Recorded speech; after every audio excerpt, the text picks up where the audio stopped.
Isang magandang araw po sa ating lahat. Ako po si Rian Pakatan at ngayon tatalakayin natin ang saklaw ng dagdag na bayad para sa trabaho na lampas sa 8 oras o tinatawag na overtime pay.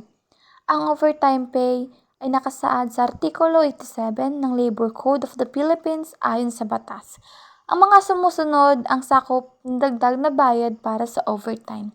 Una, regular na mga empleyado.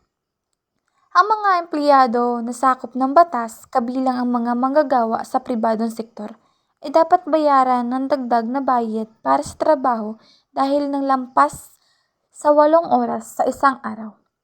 Pangalawa, overtime rate.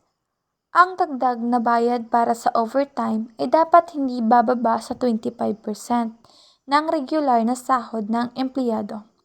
Ibig sabihin, kung ang regular na sahod ng empleyado ay 100 kada oras, ang overtime rate ay dapat hindi bababa sa 125 kada oras. Pangatlo, pagtuturing sa iba't ibang oras. Ang mga oras na lampas sa regular na oras ng trabaho ay maaaring ituring na overtime, depende sa kontrata o kolektibong kasunduan sa pagitan ng empleyado at employer. Karaniwang itinuturing na overtime ang trabaho na lampas sa 8 oras sa isang araw. Pang-apat, exemptions.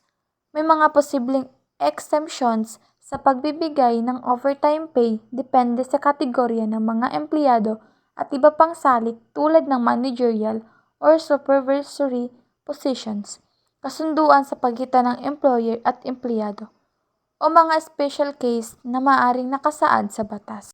Mahalagang tandaan na ang mga detalye at kondisyon para sa pagbibigay ng overtime pay ay maaaring mag-iba depende sa mga umiiral na kasunduan sa pagitan ng employer at empleyado, mga kolektibong kasunduan o iba pang patakaran na ipinapatupad sa isang kumpanya.